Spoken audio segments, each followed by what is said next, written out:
Good afternoon, everybody, and welcome to this episode of the MMA Corner post-fight recap as we come at you on the heels of UFC Fight Night 46, which was actually Fight Afternoon 46, McGregor versus Brandao. As always, today's episode is brought to you by BattleBomb, the only pain reliever with the knockout power, battlebomb.com. Check them out.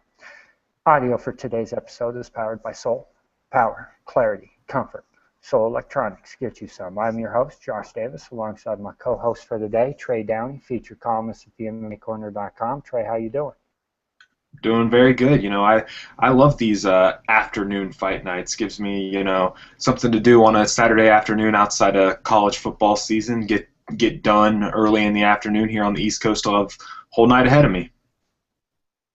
Yeah, no, I have to agree, actually. Love them. It's perfect time here in the Midwest too. It's 3:10 now, so I have the whole freaking afternoon. In fact, when I'm done with this, I'm going to go mow the yard and do some housework. So it's great. It works out perfectly. So with that being said, UFC gave us another solid afternoon of fights. I mean, again, a card with a ton of finishes. Card that delivered. Fighters came to fight. Solid afternoon of fight. So let's get right into it. Main card started off exciting. We had Norman Park versus Naoki Kitani. Going into this fight, there was one thing that I wanted to see. I wanted to see how these Valley Judo guys were going to really be able to compete inside the octagon. Because as we got a taste tonight, there are significant differences in how guys compete. And Kitani had no answer for the ground and pound. He had no answer for the elbows. He didn't know how to defend them. He didn't know what to do. And basically, once Norman realized that was the case, he beat the crap out of him. He was able to land those shots. And I think this was big for the simple fact that the UFC doing their tough contract with the Valley Judo fighters. I think this was a big wake-up call for them. They've got a lot to learn. They're going to have a lot of specific things they need to train on. But it was a great win for Mr. Park. What did you think? I thought, just looking at it from the very, very start, I thought Kitani was a bit overmatched by Norman Park. Norman Park, a guy who I think has a lot of potential in the lightweight division. Kitani, a guy who I didn't even notice it really looking at his name coming into this fight, looking at this card, but he has fought in the UFC before many moons ago, and now coming back, getting a slot like this on a main card against a home country guy, even though Park is from Northern Ireland.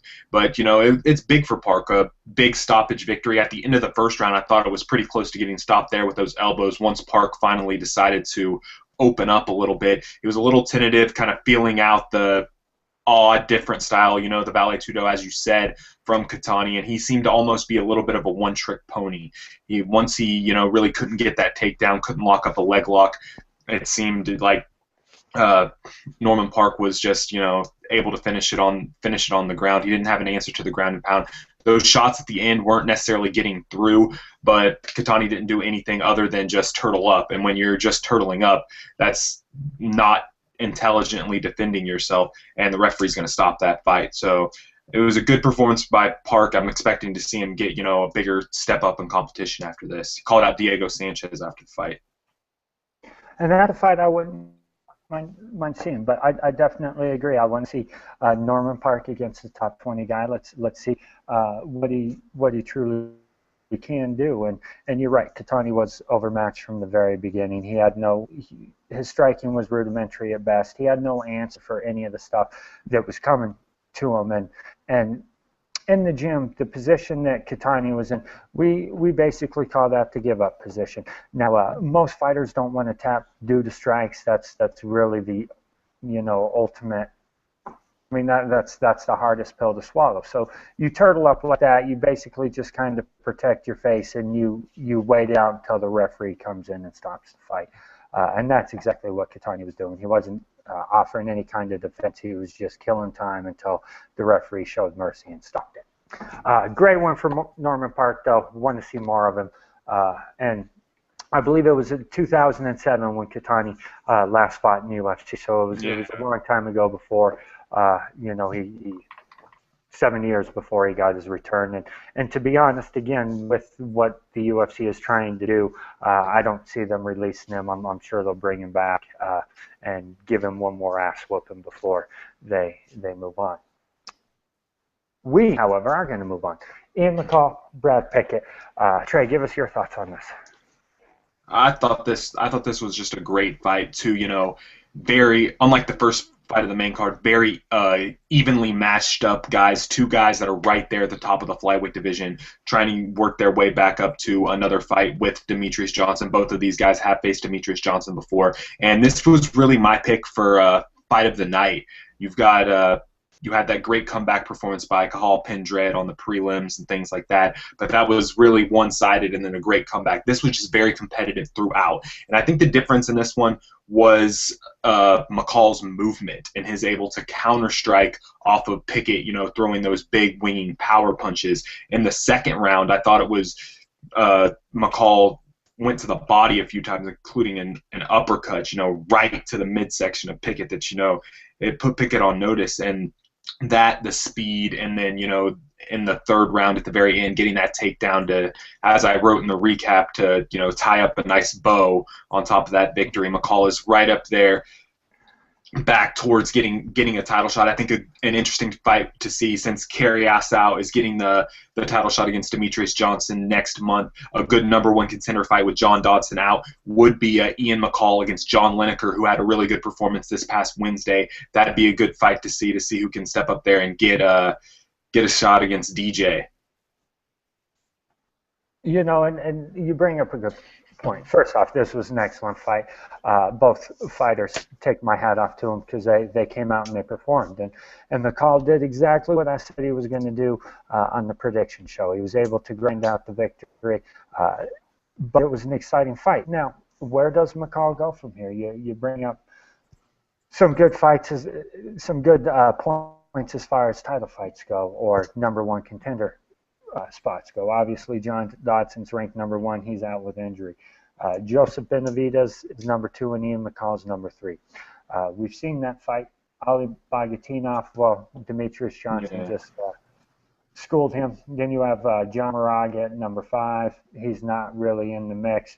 Hussier Formiga is #6, and then you have John Lineker at #7. And yeah, I really like Ian McCall versus Lineker, with the winner possibly getting the title shot. I think we'll see Lineker rise up in those rankings when the new ones come out, probably Tuesday. And I'm sure that we will. And as always, I love to point this out. Our own Rob Tatum is on the UFC ranking committee, and rankings will be submitted this weekend. New rankings will come out at the beginning of next week. And yes, there will be some changes, but this is just how it reads right now. Mm-hmm. So. Yeah. But again, can't take anything away from Brad Pickett. He did come in, he performed, he did the best he could. It's just Ian McCall. He's, he may be Uncle Creepy, but he is that good. So great win for him. Up next, going into today's event, this was the fight that I was really looking forward to, because I did think they matched up very well. Now, if you caught the prediction show on Thursday night, I did say that I thought Gunnar Nelson was a step above Zach Cummins in pretty much every area. I just figured Gunnar would, wherever it went, Gunnar would be just a little bit better. That wasn't actually the case, but Gunnar did put on a performance, got another great victory, and in my mind is one of the true rising stars in the UFC. And I love watching this kid fight. I want to see more of him. Trey, what do you think? I agree with you on the fact that Cummings did show very well for himself in this fight. A lot of people thought that Nelson was going to be able to absolutely run through him, and that definitely wasn't the case. I actually scored the first round for Cummings. Nelson didn't do anything super offensive. Cummings was able to use his size advantage, press Nelson up against the cage, open up with some good strikes towards the end of the round. The second round, Nelson got a little bit more comfortable with his karate style, things like that, and the end of the fight was just so explosive. And that's one of the most interesting things about Gunnar Nelson, is that he has the calmest demeanor out of anyone in the UFC, But when he explodes and goes for it, it's huge. He had that front headlock on Cummings, and then just like that, transitioned to the back, had that body triangle in, and within seconds, the rear naked choke was locked up. So when you have the skills like that, I mean, it's similar to locking in a submission that fast. It's similar to what Damian Maia has done in the past. And I'll throw it out there right now. I know Damian Maia's got a fight with Mike Pyle coming up. But, I mean, who would not love to see Gunnar Nelson and Damian Maia step inside the cage against each other? Another interesting fight for Nelson would be his original opponent slated for this fight, Ryan LaFleur, even a Kelvin Gastelum, who I've said in the past I think is really one of the rising stars of the welterweight division. A lot of the welterweight division, we've said it many times on the news wrap-up show and these shows, it's so stacked right now. And having a European star, adding a European flair to it that Nelson has, and he's just interesting. A lot of people compare his demeanor to Fedor Emelianenko. I wouldn't get his skills in the Fedor realm yet, but it's going to be interesting to see where he goes from here. Oh, I agree completely. And again, well, I'm not going to call him Fedor because he's not. Yeah. But give this kid time. I mean, he's still young. He's still evolving. And again, the calmness that he shows, you can't teach that. You can't coach that. Either someone has it or they don't. And it's one of the biggest strengths that any professional athlete can have. Because when you're flustered, when you're panicked, when you're getting the crap beat out of you, trust me, you don't think straight. You're not clear-headed. You're basically, oh, crap, what's going on? What do I do? When you're able to stay calm, you can rationalize stuff. You can process through what you need to do to get out of certain positions. Gunnar Slick, I look forward to seeing more of this kid. And, I did call out that Damian Maia fight on Thursday. I think that would be a great fight between the two. Obviously, it's not going to be the next fight that Gunnar has, but somewhere down the line, I mean, hell, even if they just do a super fight at a grappling tournament, I'm all for it. I want to see these guys go at it. So let's move right along. Main event. Conor McGregor, Diego Brandao. Trey, start us off. Give us your thoughts. This fight went very similar to how I imagined it in my mind. I thought going in that McGregor's reach advantage was going to play a big difference in this fight, and Brandao was just not able to get inside once the fight got back to the feet. It would have been interesting to see because Brandao was the one who initiated that takedown when the fight went to the ground, but McGregor was able to use Brandao's own momentum to keep the throw going and reverse it and end up on top. Brandao was still dangerous, going for a couple leg locks, which I thought was interesting. McGregor coming off of that ACL injury, put it in his head a little bit. But McGregor stayed very calm with the huge home crowd and everything. McGregor just had a very good demeanor in this one, and he went in for the kill when he saw Brandao beginning to wilt. Brandao coming off of a loss. This is going to further the Conor McGregor hype train. It's very good for the UFC in Ireland. All of the hometown guys won from the very first fight of the night when Paddy Houlihan, got that victory. The crowd was electric. Yep. This was one of the most raucous crowds comparable to a Brazilian crowd. It'll be great to see them go back in the future. I'm still skeptical on the McGregor hype train a little bit. I mean, his wins in the UFC have been over notable names, but some of the guys that he's calling out, if he gets in there with a Clay Guida, with a Chad Mendez, with a Cub Swanson, with a Dustin Poirier, who I ultimately think his next fight is going to be against Poirier, I favor Poirier heavily in that fight. Great performance tonight by McGregor in his home country against a game opponent in Diego Brandao. I just don't know with his sentiment that he's going to be champion by the end of the year. I think that's absolutely blasphemy, to be frank. Yeah, I hate to be brash like this, but I think we need to drug test Conor if he truly thinks that he's going to be champion by the end of the year, because he's certainly on something. Great performance by him tonight. I still say that Max Holloway is Conor's biggest victory in the UFC. Mm-hmm. Take nothing away from Diego Brandao, but again, if Diego and Max go at it, I think Max whoops on Diego too. So I'm still going to say that Max Holloway is his biggest victory. Now, you're probably not going to find a bigger Max Holloway supporter than I am outside of Max's own family, because I love that kid. He reminds me of the Diaz brothers. He's just a fighter. He goes out there and he gets down to business. I love that. But that is Conor's biggest victory. And while I love Max, he at best is a top 20 guy. He's certainly not a top 10 guy. He's not a top 15 guy. So, really, what do you say about Conor? Now, again, on Thursday, Craig, we must be sharing the brain, brother, because on Thursday, again, I said that if Conor gets past Brandao, that Dustin Poirier should be his next fight. I don't like the matchup with Clay Guida. If the UFC is going to push Conor, you probably don't want to put him up against someone who can literally just take him down and hold him down for 3 rounds. And Clay Guida can certainly do that. I like the matchup with Dustin Poirier. I think Poirier would probably whoop on Conor, but it'll do 2 things. First off, it'll show Conor that he's still got a lot of work to do, which I think he needs. But that will also allow him to change things up, to realize that, hey, while I may be the best in Ireland, there's still all this other out there, and he's not. If you put him in with Jose Aldo right now, Jose would walk right through him. I don't think Conor would make it out of the first round, to be honest. Again, if you put him in there with someone like Frankie Edgar, Frankie, I think, is just going to put him on his backside and beat him up. So Conor still got some things to learn, but take nothing away from it. Tonight, today, whatever, he came out, he performed, he put on an ass whooping, he put on a showcase, he mentally broke and beat down Diego Brandao in less than a round. And while I'm not the biggest Brandao supporter, the guy is a tough kid, and anytime you can do that to someone as tough as he is, it's a quality victory. So kudos to that, and I look forward to see what the UFC is going to do with Conor. But this is not breaking news, but I'll say it anyways, Conor, you're not going to be champion by the end of 2014. Just not going to happen. With that being said, Trey, final thoughts. It was a great card, great for the UFC's return to Ireland. As I said, from the very offset, Paddy Holohan winning that first fight, the crowd was on their feet. The place was already full. I love to see that.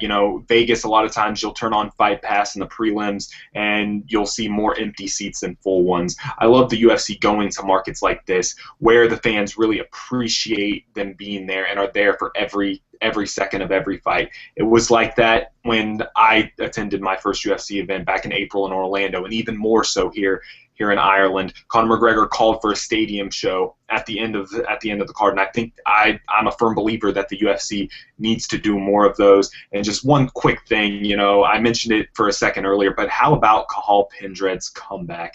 If that doesn't verge on a 10-7 first round, I don't know if there is a such thing as a 10-7, close to being finished numerous times, and home octagon advantage, whatever you want to call it. But if you ever want to look at an example of a crowd being able to will someone through when they're absolutely getting beat down, that Irish crowd did that for Cathal Pendred, and it was one of the most amazing comebacks in UFC history. And that, more than anything, I think is going to be the lasting image that I take away from this card. I have to agree with you 100%. I didn't preach it for the simple fact that, maybe I'm biased. Obviously, the MMA Corner has, obviously the MMA Corner has a great relationship with Cathal. He was our blogger for the tough season. I love Cathal. I loved him before they did the tough show. I mean, we knew about this guy so long ago. He sat out for a year, didn't fight anyone so he could do the tough show. The guy went through crazy hurdles to get on there, and I love him. And yeah, I have to agree with you 100%. Arguably one of, if not the greatest comebacks ever, and it was largely part due to the crowd. I mean, I was sitting on my couch and I was getting chills. I was pumped. I was, screaming. So yeah, it was definitely a good thing. All in all, though, guys, excellent card. If you did not get a chance to see it, 2 things. First off, you can go to the MMAcorner.com and get all of your up-to-date event news. We have all the video highlights, everything that you need for this show on the site. Or, if you really want to, you can go to UFC.tv. You can get on Fight Pass, do your free trial, and watch the replay of the event anytime you want. I suggest that you go to the MMAcorner.com, but again, I'm biased. If you don't want to do that, go to Fight Pass, get the Fight Pass. Now, guys, housekeeping notes, upcoming schedule tomorrow, 2 p.m. Eastern, 12 p.m. Mountain Time. We will be back for the MMA Corner News Show. Then on Thursday, July 24th, we will be back 8 p.m. Mountain Time, 10 p.m. Eastern for the MMA Corner prediction show as we give you our thoughts and predictions on UFC Fox 12, Lawler versus Brown, and I cannot tell you how freaking excited I am for that card. Then Friday night, we're coming back to you with Bellator action. We will be recapping the Bellator broadcast immediately upon its completion. And Saturday, again, immediately following UFC on Fox 12, we'll be breaking that down. So we have you definitely covered. And if there's anything that I forgot to mention, I can't stress it enough. Go to the MMAcorner.com, check it out. For Trey Downey, I'm Josh Davis. Until next time, keep living the MMA Corner lifestyle. Peace.